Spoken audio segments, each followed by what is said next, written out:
नमस्कार दोस्तों, एक बार फिर से स्वागत है आपका एक और नए लाइव सेशन में। कैसे हैं आप? एक बार फिर से आप सबका एक और बेहतरीन लाइव सेशन में बहुत बहुत स्वागत, अभिनंदन। जय श्री राम, राधे राधे। चर्चा करेंगे आज के सेशन में अर्थव्यवस्था का एक और टॉपिक, उदारीकरण, निजीकरण और वैश्वीकरण के बारे में।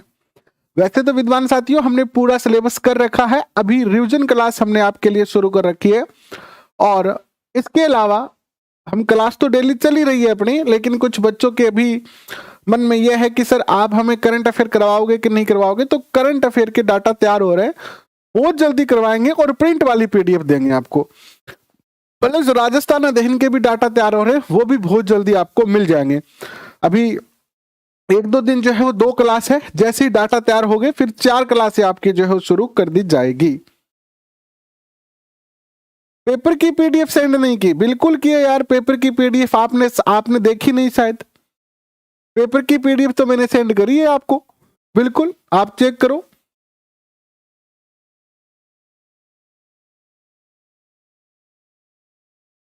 टिंकू कैसे हैं आप? बहुत बहुत स्वागत आपका। ललिता स्वागत आपका, कैसे हैं आप? घनश्याम स्वागत आपका, कैसे हैं? नितेश कुमार जी आपका भी बहुत बहुत स्वागत, अभिनंदन। और एक छोटी सी सूचना, इसके बाद सेशन की शुरुआत करेंगे। अगर आप लोकल हैं, मेरे क्षेत्र के तारानगर के आसपास के हैं, तो कल आप जो है वो एक सेकंड ग्रेड जो पेपर में लीक हुआ है, भर्ती में पेपर आउट हुआ, इसके अलावा बहुत सारी भर्तियों में आउट हुआ है पेपर, तो उसके लिए कल जो हमारे साथी हैं बेरोजगार, वो एक रैली निकाल रहे हैं, तो आप उसमें आ सकते हैं, जो कि तहसील कार्यालय से शुरू होकर और एसडीएम ऑफिस तक जाएगी, जो कि शांति प्रिय रैली रहने वाली है। तो जो आसपास के लोग हैं, तारानगर के हैं या तारानगर के आसपास में हैं और वो आना चाहे, तो उनका मोस्ट जो है वो स्वागत है। तो चलिए करते हैं शुरुआत। क्लास कहाँ से लाइव है? तो क्लास है लाइव राजस्थान के चूरू जिले के तारानगर तहसील से, ठीक है। और सर्दी भयंकर है यहाँ, मैं जा रहा हूँ चूरू में, अभी पेन के हाथ लगाया तो पेन भी बहुत ठंडा है। एक बार तो मन नहीं कर रहा था आज क्लास लेने का, मैंने सोचा चलो आज ऐसा करते हैं, रजाई में बैठे बैठे और पूरी जो है वो कक्षा 9 का जो है वो डाटा तैयार कर लेते हैं, लेकिन फिर मैंने सोचा क्लास ले। अच्छा, एक और सूचना है, जिन जिन टॉपिकों में आपको दिक्कत हो रही है, जैसे मान लीजिए किसी बच्चे को अर्थव्यवस्था में दिक्कत हो रही है, किसी को विश्व के टॉपिक में दिक्कत हो रही है, आप पूरे सिलेबस में से जिन जिन टॉपिकों में आपको दिक्कत ज्यादा है, आपको समझ में नहीं आए हैं, चाहे मनोविज्ञान के हो, चाहे आईसीटी के हो, चाहे शैक्षिक परिदृश्य के हो, चाहे एसएसटी के हो, चाहे राजस्थान जीके के हो, ज्योग्राफी के हो, कला संस्कृति के हो, अपने पूरे सिलेबस के अंदर जो टॉपिक आपको लगता है कि समझ में नहीं आया है, उनको लिख के कमेंट में मेंशन करें, ठीक है। इस सेशन के बाद हर बच्चा अपने अपने टॉपिक लिख सकता है, कोई दिक्कत नहीं है। फिर उनमें से जो कॉमन टॉपिक होंगे वो क्लास जल्द ही शुरू कर देंगे, ठीक है। तो जिन बच्चों को आज अपना सिलेबस उठा के देख लीजिए, कौन कौन से टॉपिक है जो आपको लगता है कि आपको समझ में नहीं आए हैं, इन टॉपिकों की क्लास दोबारा होनी चाहिए, वो सारी टॉपिकों की क्लास में दोबारा आपकी जो है वो शुरू कर दूंगा। तो जल्दी से जल्दी आप कमेंट में लिखें, ठीक है। कौन सी पीडीएफ नहीं भेजी है नरेश? सारी पीडीएफ तो भेजिए आप, ये रोने वाले इमोजी मत लगाया करो, बिल्कुल बिल्कुल कतई अच्छे नहीं लगते हैं। मुझे ये बताओ कौन सी पीडीएफ नहीं भेजी है?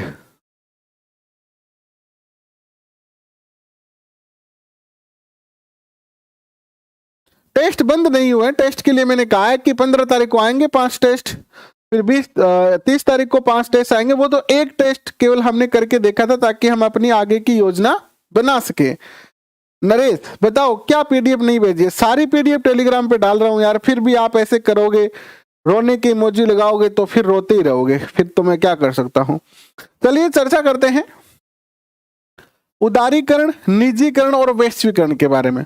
वैसे तो ये टॉपिक हम पढ़ चुके हैं, एनसीईआरटी कक्षा 11 इकोनॉमिक्स में ये टॉपिक है, चैप्टर नंबर 4, एनसीईआरटी कक्षा 11 इकोनॉमिक्स चैप्टर नंबर 4 में ये टॉपिक है, जहां उदारीकरण, निजीकरण और वैश्वीकरण के बारे में बताया गया है।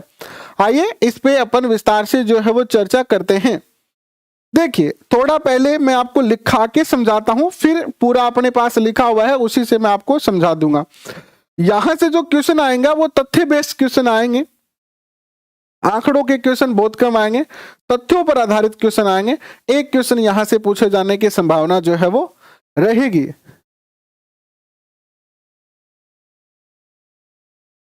व्हाट्सएप पर पीडीएफ नहीं मिलेगी, पीडीएफ आपको टेलीग्राम पे मिलेगी, और टेलीग्राम पे आपको हर पीडीएफ मिल रही है। व्हाट्सएप पर एक एक बच्चे को पीडीएफ भेजना कठिन होता है मेरे भाई। देखिए क्या स्थिति है, स्थिति यह है कि 1980 का दशक चल रहा है। 1980 के दशक तक भारतीय जो अर्थव्यवस्था है उसका मैनेजमेंट जो है वो, आर्थिक मैनेजमेंट बहुत ही बुरा है। कैसा है? बहुत ही बुरा है। अर्थव्यवस्था का अकुशल प्रबंधन है। अर्थव्यवस्था का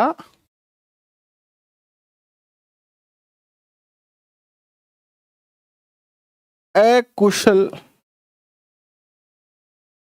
प्रबंधन।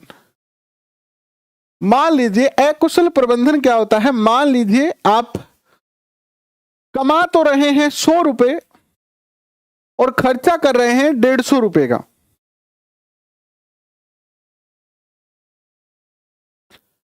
आज ही शिक्षण वीडियो की सारी क्लास दोबारा करिए यार, आज ही सारी की सारी क्लास दोबारा कराइए। आप देखो उनको जाके, आप देखते नहीं हो।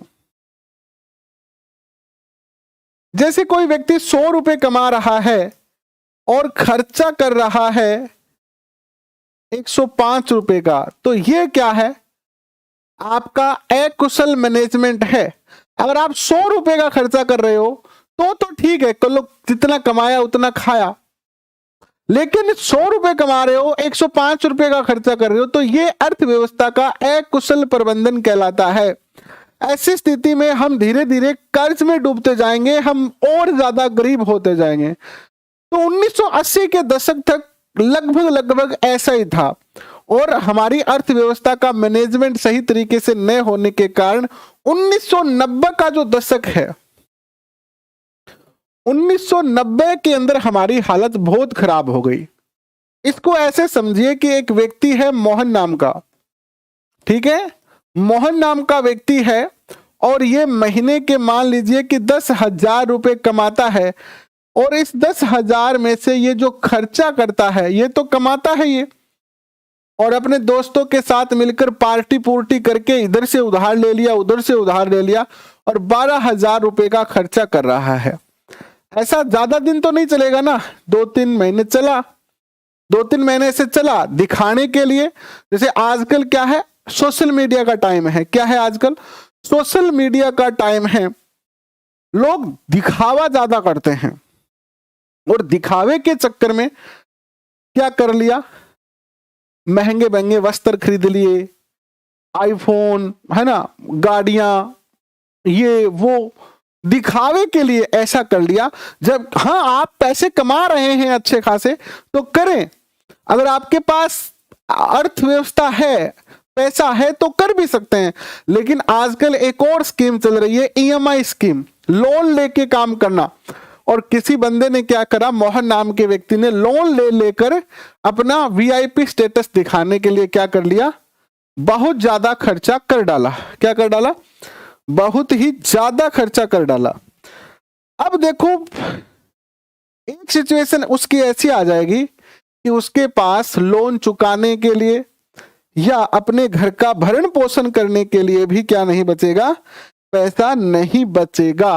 और ऐसी स्थिति को आप क्या कहोगे, आर्थिक तंगी कहोगे कि यार बहुत ज्यादा आर्थिक तंगी चल रही है, हालत बहुत ज्यादा खराब हो रही है, हालत जो है वो बहुत ज्यादा खराब हो रही है, पीछे गिर रही है, पीछे की अड़ रही है। तो अपने देश में भी आ स्थिति ही अपा 1980 तक तो क्या करियो, सही तरीके मैनेजमेंट कौन करियो। फिर 1990 में अपनी जी स्थिति है वो आर्थिक स्थिति बहुत ज्यादा खराब होगी, और बहुत ज्यादा आर्थिक स्थिति खराब हो जाए तो मैं आपा आर्थिक संकट कहूंगा। आर्थिक संकट, आर्थिक संकट ऐसा आ गया सामने कि हमारे पास हमारा जो विदेशी मुद्रा कोष है, विदेशी मुद्रा भंडार, हर देश जो है वो अपना एक मुद्रा कोष रखता है जिसमें वो डॉलर रखता है। हमारे भारत में भी डॉलर का एक जो है वो अलग से भंडार है, उसमें डॉलर रखते हैं हम, क्योंकि पैसे की वैल्यू तो कम है। विदेशों से अगर हमें माल खरीदना है तो हम डॉलर में खरीदते हैं, और वो डॉलर खत्म हो गए तो विदेशी मुद्रा भंडार जो है वो, विदेशी मुद्रा भंडार में मात्र 2 सप्ताह का धन शेष रहा कि हम 2 सप्ताह तक केवल क्या कर सकते हैं, वस्तुएं खरीद सकते हैं विदेशी बाजार से, फिर अपना खजाना खाली हो जाएगा। ऐसी स्थिति में कोई क्या करेगा बताओ? ऐसी स्थिति में व्यक्ति जाएगा अपने रिश्तेदार के पास या बैंक के पास कि भाई जी बहुत हालत खराब है और क्या नहीं क्या करके माने उबारो। तो भारत भी 1990 में इसी दौर में था, और अब भारत के जो प्रधानमंत्री हैं और जो वित्त मंत्री है वो जाते हैं विश्व बैंक के पास। किसके पास? विश्व बैंक। विश्व बैंक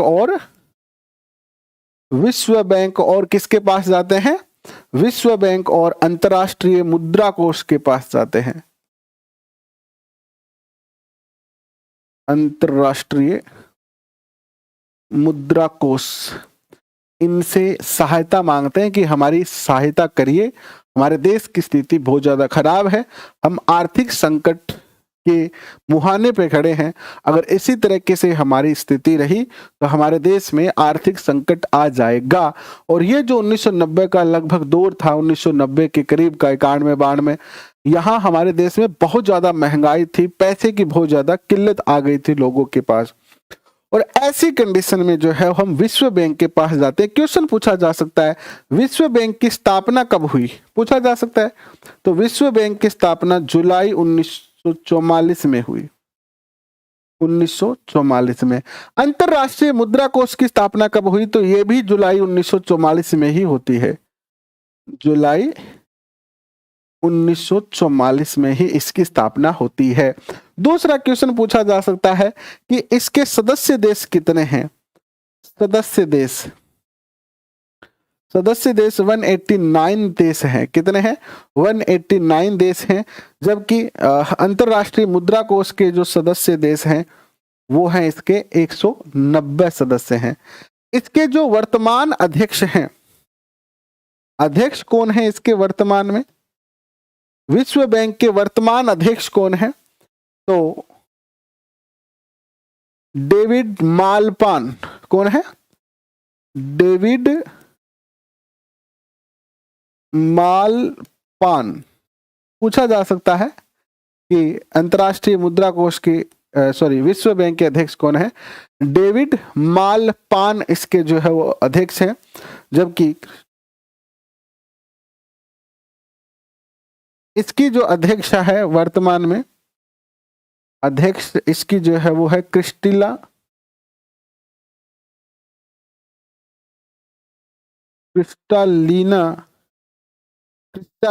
कौन है? Kristalina Georgieva. क्रिस्टालिना जॉर्जिवा इसकी जो है वो क्या है? अध्यक्ष है। ये जो इसका मुख्यालय है वो कहां पर है? अमेरिका में इन दोनों का जो है वो मुख्यालय है, वॉशिंगटन डीसी में। ठीक है, तो ये कुछ चीजें हैं इनसे संबंधित। तो देश जो है वो किसके पास जाता है? भारत जो है वो विश्व बैंक के पास जाता है और सहायता मांगता है। तो विश्व बैंक ने इसको कहा कि ठीक है, हम आपकी सहायता करेंगे, और 7 मिलियन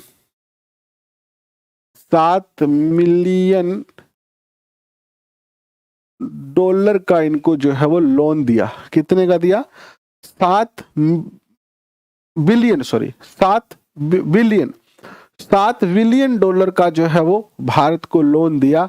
लेकिन इस लोन के लिए कुछ शर्तें रखी, और शर्तें ये रखी कि देखो तुम्हें लोन तो दे देंगे लेकिन तुम चुकाओगे कैसे? तुम्हारे देश की जो सिस्टम है वो सिस्टम ही खराब है, और इस सिस्टम को सुधारना पड़ेगा, इसलिए तुम्हें कुछ हमारी शर्तें माननी पड़ेगी। तुम अगर लोन लेना चाहते हो तो। और वो शर्तें क्या थी? सबसे पहली शर्त थी कि आप जो है वो उदारीकरण की नीति अपनाओगे। क्या करोगे आप? उदारीकरण की जो है वो नीति अपनाओगे। उदारीकरण, उदारीकरण, वैश्वीकरण और निजीकरण, ये तीनों नीतियां आप अपनाओगे तब जाके हम आपको लोन देंगे। पहली कंडीशन तो ये है। दूसरी कंडीशन ये है कि आप जो है वो भारत में रुपए का अवमूल्यन करेंगे। रुपए का क्या करेंगे? अवमूल्यन करेंगे। क्या होता है रुपए का मूल्य अवमूल्यन? भारत अपनी मुद्रा का अवमूल्यन करेगा। और कितना अवमूल्यन करेगा? 20%, सॉरी 22% अवमूल्यन, 22%, 22% अवमूल्यन करेगा। और जब भारत 22% अपनी मुद्रा का अवमूल्यन करेगा तो इससे क्या होगा? अवमूल्यन से होगा क्या? इससे निर्यात बढ़ेगा। निर्यात बढ़ेगा, निर्यात बढ़ेगा। क्या होता है अवमूल्यन? आज आप सब जानते हो कि $1 की कीमत लगभग 81 रुपए है। तो भारत के रुपये की आज कितनी कंडीशन है? 80 रुपए। और भारत कहते हैं हम इसमें जो है वो और अवमूल्यन कर रहे हैं और $1 की कीमत जो है वो हम क्या कर रहे हैं? भारतीय मुद्रा, $1 किसी के पास होगा तो उसे 100 रुपए मिलेंगे। तो ये मुद्रा का अवमूल्यन है, यानी अपनी करेंसी की स्थिति में गिरावट करना। डॉलर के सामने अपने भारत में रुपए चलता है तो रुपए को कमजोर करना ही अवमूल्यन कहलाता है। लेकिन इस स्थिति में 1991 की स्थिति में यह आवश्यक कर दिया किसने? विश्व बैंक ने। क्योंकि जब आपके रुपए का अवमूल्यन होगा तो दूसरे देश, जैसे मान लो आपका एक भाई है जो अमेरिका में रहता है, ठीक है, मान लीजिए आपका कोई रिश्तेदार है वो अमेरिका में रहता है और वो वहां पर महीने के $100 कमाता है, या मान लीजिए महीने के वो $1000 कमाता है, ठीक है। एक आपका रिश्तेदार है अमेरिका में रहता है, $1000 एक माह के कमाता है। आज ये 81,000 रुपए है महीने के। भारत के दृष्टिकोण से वो कितना कमा रहा है? 81,000 रुपए कमा रहा है ना। वो आपको भेजेगा तो आपको 81,000 मिलेगा। तो यही रूल, यही इसी कारण विश्व बैंक ने कहा कि आप अवमूल्यन कर दो। अवमूल्यन करोगे तो रुपए की पावर कम होगी, पावर कम होगी तो जो विदेशी लोग हैं वो ज्यादा चीजें भारत से खरीदेंगे क्योंकि उनको सस्ती मिलेगी। उनको क्या मिलेगी? सस्ता मिलेगा। आज मान लो जैसे कोई व्यक्ति आईफोन खरीदना चाहता है, भारत में खरीदता है तो 1.5 लाख रुपए लगते हैं, दुबई से लेके आता है तो 1,20,000 रुपए लगते हैं, है ना। तो क्यों लगते हैं? क्योंकि भारत की करेंसी कमजोर है डॉलर के मुकाबले में, इसलिए यहां पर ज्यादा पैसे लगते हैं। तो इसलिए 22% जो है वो रुपए का अवमूल्यन करने के लिए कहा।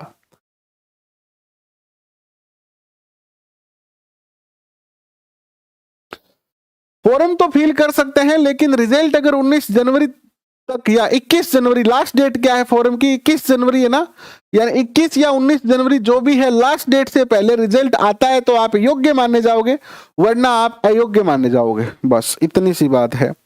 आयात शुल्क पहले क्या था? आयात शुल्क, अगर कोई विदेश से आयात करते हैं हम, आयात शुल्क 130% था पहले, जिसको 1991 में क्या करा? 130 से घटाकर मात्र 30% कर दिया। यह कंडीशन लगाई विश्व बैंक ने कि आयात शुल्क कम करो आप। एक तो रुपए का अवमूल्यन करो, आयात शुल्क कम करो, प्लस सरकारी खर्चों में भी 10% की कमी करो। सरकारी खर्चों में 10% कमी की जाए। ये कुछ मुख्य मुख्य कंडीशन है जो मैंने लिखा है, इनके अलावा भी कई कंडीशन थी, लेकिन ये मुख्य कंडीशन है जो विश्व बैंक ने भारतीयों के सामने रखी, और भारत के सामने और कोई ऑप्शन नहीं था इन कंडीशन को मानने के अलावा, और कंडीशन को माना गया और पैसे उधार लिए गए।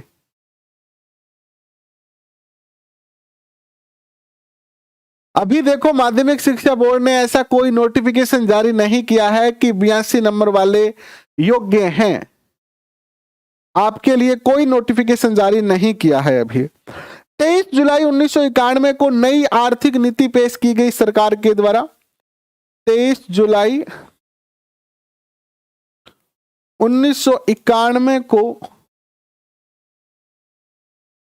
नई आर्थिक नीति प्रस्तुत की गई, और इस समय 1991 में भारत के जो प्रधानमंत्री थे वो कौन थे? प्रधानमंत्री कौन थे भारत के इस समय, बताओ कौन थे प्रधानमंत्री? पीवी नरसिम्हा राव। पीवी नरसिम्हा राव। और इस समय भारत के जो वित्त मंत्री थे, वित्त मंत्री थे मनमोहन सिंह। तो इस नई आर्थिक नीति का नाम क्या रखा गया? राव मनमोहन नीति। क्या नाम रखा गया? राव मनमोहन नीति। और इस नीति के तहत जो है वो कई डिसीजन लिए गए, और उसमें सबसे पहला कदम यही उठाया गया कि उदारीकरण, निजीकरण और वैश्वीकरण को अपनाया गया। अब चर्चा करते हैं कि यह है क्या उदारीकरण, निजीकरण, वैश्वीकरण। इसको एलपीजी की नीति भी कहते हैं। क्या कहते हैं? एलपीजी की नीति। याद रखना, एलपीजी की नीति इसे कहते हैं।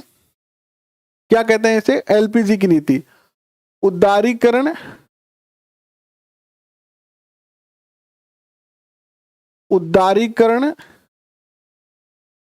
निजीकरण और वैश्वीकरण। देखिए, एक ऐसी स्थिति है कि भारत ने अपने सारे जो व्यापार हैं उसके ऊपर अपना एकाधिकार कर रखा है। एक समय आपने पुरानी मूवी देखी है, पुरानी मूवी में अक्सर एक डायलॉग आता था, क्या तुम्हारे पास ये काम करने का परमिट है? परमिट है तुम्हारे पास? जैसे पुलिस वाले जाते थे, कोई हीरो है उसकी फैक्ट्री लगी हुई है और उसको भेजा जाता था पुलिस वाले को कि जाओ तुम फैक्ट्री बंद कराओ। पुलिस वाला कहता था, क्या तुम्हारे पास ये फैक्ट्री चलाने का परमिट है? परमिट, हर काम को करने के लिए, हर कार्य को करने के लिए एक परमिट की आवश्यकता होती थी, एक लाइसेंस की आवश्यकता होती थी। क्वेश्चन पूछा जाएगा, कौन सी नीति है जिसे कोटा परमिट राज, या कौन सा समय था जिसे कोटा परमिट राज कहा जाता था? कोटा परमिट राज कहा जाता था।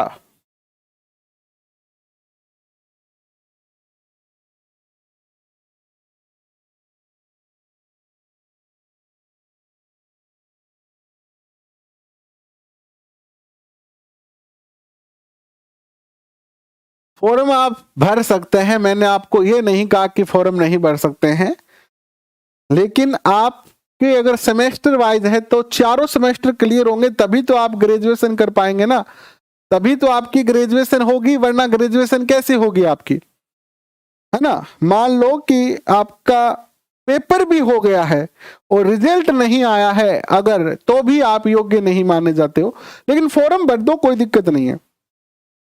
उदारीकरण में क्या किया गया? सरकारी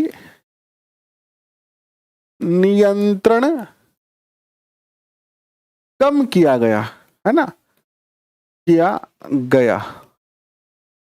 मुक्त व्यापार, मुक्त व्यापार करने की अनुमति दी गई, है ना। कोटा परमिट राज, ये इस समय उदारीकरण से पहले के समय को कोटा परमिट राज कहा जाता है। याद रखना, इस समय चलता था कोटा परमिट राज। तो उदारीकरण में हमने क्या किया? हमने नियमों में छूट दी। क्या दी? नियमों में, नियमों में, नियमों में छूट दी। यानी पहले अगर कोई व्यवसाय स्थापित करना होता था तो बहुत सारी कागजी कार्रवाई करनी पड़ती थी, बे ऑफिस जाओ और बटू बैंगस। एक छोटा सा उदाहरण देखो आप, कि आपको जाति प्रमाण पत्र बनाना पड़ता था। आज से 5, 7, 10 साल पहले, 10 एक साल पहले मुझे याद है, हम जाति प्रमाण पत्र बनाते थे, छोटे थे तब। तो पहले फार्म लाता, फिर फार्म भरता, फिर लेक्चरर का साइन होता, राजपत्रित अधिकारी का साइन होता, फिर बठे साइन कराता, फिर तहसील कार्यालय जाता, बठे बैंक साइन करवा लिया और बैंक करवा लो। 5-6 दिन भागा दौड़ी होती। अब की है, अब की को नहीं करनो, अब सीधा ई मित्र पर जाओ, आपका डॉक्यूमेंट दो और आपको जाति प्रमाण पत्र बना लो, 2 दिना में थारकन आ जाएगी। ऐसे ही पहले कोई व्यापार स्थापित करने के लिए हमें बहुत लंबी प्रोसेस से गुजरना पड़ता था, और जितनी ज्यादा लंबी प्रोसेस होती थी उतना ही भ्रष्टाचार होता था, है ना। कई मेरे जैसे एलडीसी बाबू बैठे रहते थे, इंजीनियर बैठे रहते, वो कहता भाई फाइल तो चल जाएगी आगे, लेकिन 1000 रुपए देने पड़ेंगे। रिश्वत, भ्रष्टाचार, लाल फीताशाही, इनका बहुत ज्यादा बोलबाला था। इसलिए भारत में लोग उद्योग स्थापित करना नहीं चाहते थे, भारत में लोग व्यापार करना नहीं चाहते थे, क्योंकि कंडीशन बड़ी ही खतरनाक थी उस समय, ठीक है ना।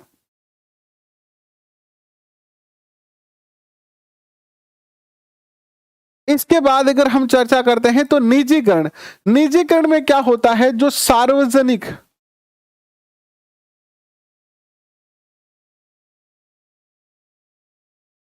सार्वजनिक संपत्ति को निजी हाथों में देना।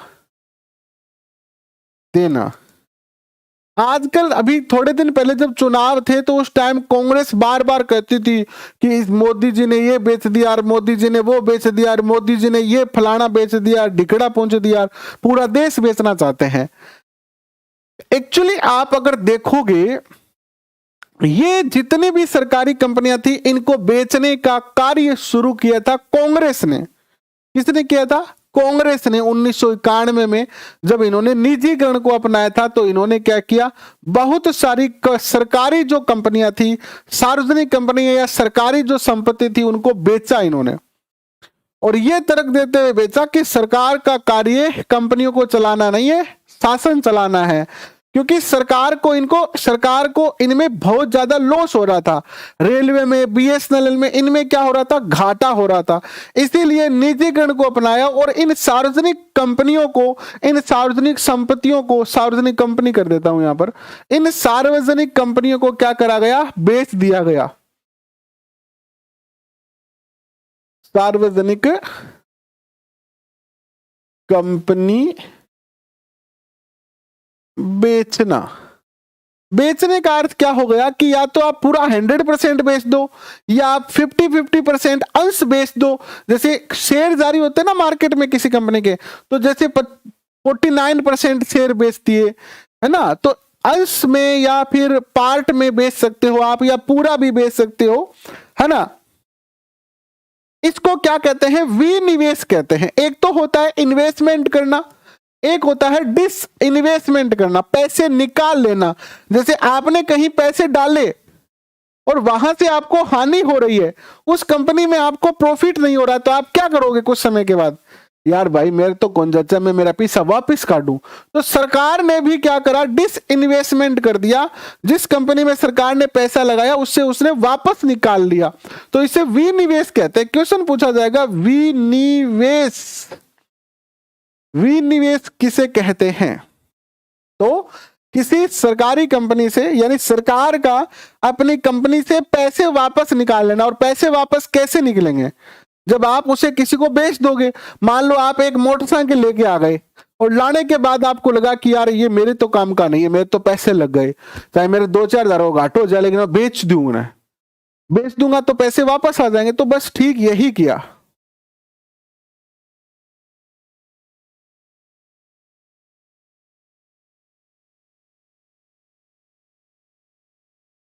ठीक है,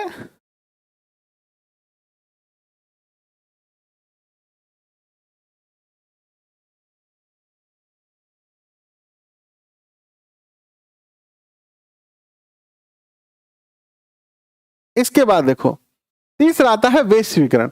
ये कहता है कि पूरा विश्व एक क्या है, बाजार है ना, सीमा मुक्त व्यापार करना। शॉर्ट में इसे क्या कहते हैं, सीमा मुक्त व्यापार, सीमा मुक्त व्यापार। अर्थात पहले क्या होता था कि भारत के लोग भारत में ही व्यापार कर सकते थे। आप देखो 10-15 साल पहले यहां पर इतनी कंपनियां थी क्या? नहीं थी। आज से 20 साल पहले तो अपने यहां बहुत हालत खराब, बहुत ज्यादा हालत खराब थी। 1990 से पहले यहां पर आप देखो फोन नहीं थे, मोबाइल नहीं थे हमारे यहां।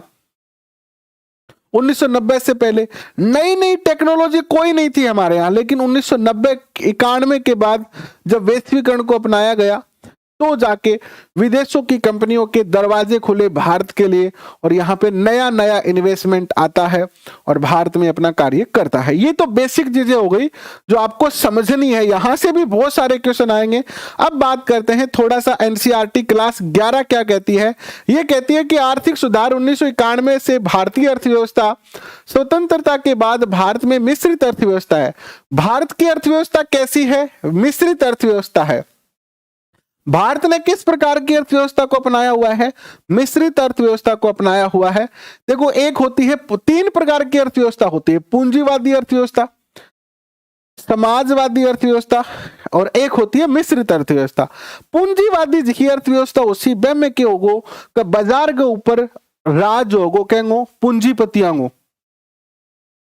एक बार बार जैसे राहुल गांधी, जब भाषण सुनोगे राहुल गांधी के, तो वो कहेंगे कि देश में अंबानी और अडानी का राज है। राहुल गांधी का भाषण सुनने का मन तो नहीं करता है वैसे, लेकिन कभी अगर आप उनका कोई भाषण सुनोगे तो उसमें एक बात वो जरूर कहेंगे कि देश में अंबानी अडानी का राज है। मोदी जी ने सारी चीजें अंबानी और अडानी को बेच दी है। यानी वो सीधा सीधा क्या कहना चाहते हैं कि पूंजीपतियों का राज है देश में। लेकिन ऐसा नहीं है, भारत में मिश्रित अर्थव्यवस्था है। मिश्रित अर्थव्यवस्था अभी समझते हैं, पहले पूंजीवादी अर्थव्यवस्था समझो।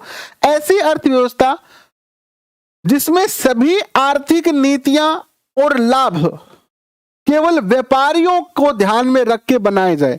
यानी एक ऐसी अर्थव्यवस्था बनाना जिसमें जो योजनाएं आएगी, जो बजट आएगा, वो सारा का सारा केवल व्यापारियों को ध्यान में रखकर ही बनाया जाए। ऐसी अर्थव्यवस्था को पूंजीवादी अर्थव्यवस्था जो है वो कहा जाता है।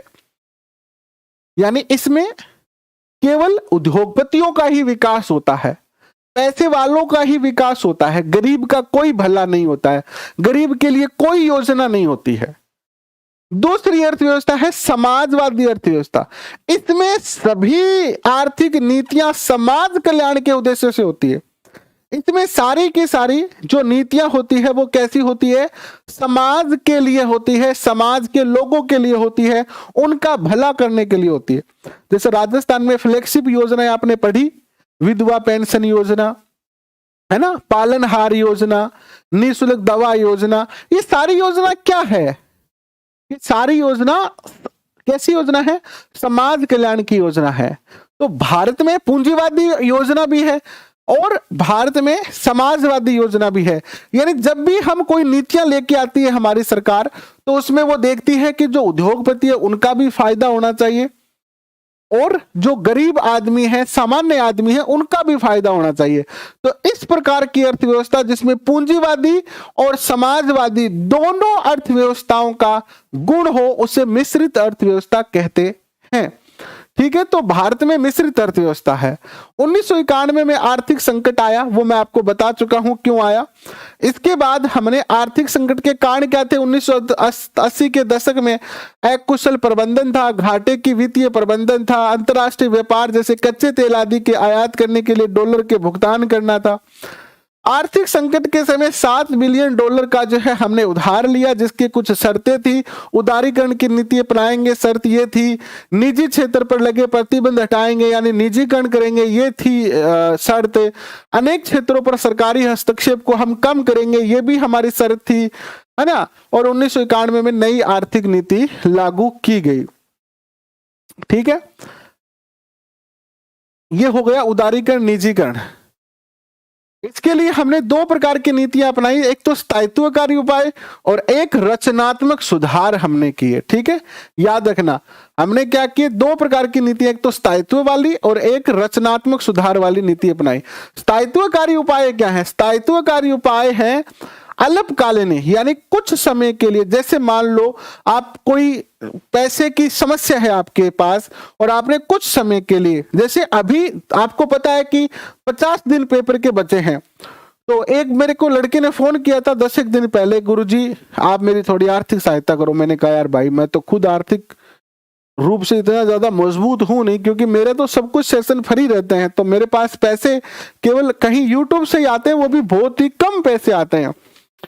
लेकिन बताओ तुम्हारी समस्या क्या है? तो बोला गुरुजी मैं तैयारी तुरी करने खातर स्कूल में जठे भी कोई काम धंधो करता वो छोड़ गए और अब घरे तैयारी करूं, और मैं थोड़ा पैसा उधारा ले लिया कोई से, और मैंने भी पैसा देना है और वो मांगती हूँ मेरी जान खाएगा। तो मैं वो भाई अब तो कोई ऑप्शन को नहीं यार मेरे के, तो आप आर्थिक स्थिति मेरी इतनी ज्यादा मजबूत को नहीं। तो बोले गुरुजी क्या करूं मैं, तुम बयां करके मैंने हाथा जोड़ी कर वैसा के भाई का 50 दिन की बात है यार, क्या नहीं क्या करके मैनेज करके मैं मेहनत करूं, रीट में लाग जाऊंगा, है ना। 50 दिन को टाइम दे मैंने। तो ये होती है अल्पकारी नीतियां। कितनी अल्पकारी नीतियां? भुगतान संतुलन में आ रही कुछ त्रुटियों को दूर करना, मुद्रास्फीति का नियंत्रण कर लेना कुछ समय के लिए। सरल शब्दों में कहें तो इनका अर्थ पर्याप्त विदेशी मुद्रा भंडार बनाए रखने और बढ़ती हुई कीमतों पर अंकुश लगाने के लिए आवश्यक है, जो कुछ समय के लिए सुधार किए जाते हैं इस प्रकार की नीति में। ठीक है, एक काम करना, आप जिन टॉपिकों में आपको दिक्कत आ रही है ना, प्रत्येक बच्चा जो इस सेशन को देख रहा है ऑफलाइन या ऑनलाइन, आप अपनी एक इस वीडियो के कमेंट में जिन जिन टॉपिकों में आपको दिक्कत आ रही है वो टॉपिक लिखना आप। ठीक है, तो मैं कल सारे कमेंटों का सुबह विश्लेषण करके और उन सारे टॉपिकों को मैं आपको जल्दी करवाऊंगा। और डिटेल क्लास में ज्यादा बच्चे इंटरेस्ट तो ले नहीं रहे हैं, क्या करें अब।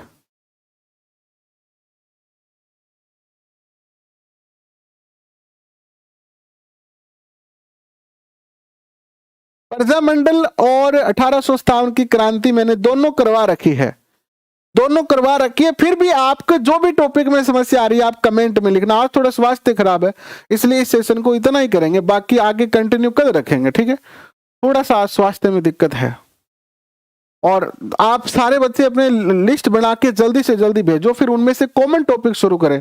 और कल तो कितनी 4 तारीख है ना, कल 5 तारीख को अपन जो है वो शुरू कर रहे हैं आपकी राजस्थान अध्ययन, और प्लस करंट अफेयर भी हम 5 या 6 तारीख से शुरू कर देंगे। ठीक है, इक्को में ही प्रॉब्लम है, कोई बात नहीं है, ये टॉपिक आगे कल कंटिन्यू करवा देंगे। इक्को के सारे टॉपिक करवा ही रहे हैं हम, कोई दिक्कत नहीं है। ठीक है, अभी के लिए बस इतना ही। बहुत बहुत धन्यवाद आप सब लोग आए इसके लिए, और फिर मिलते हैं एक और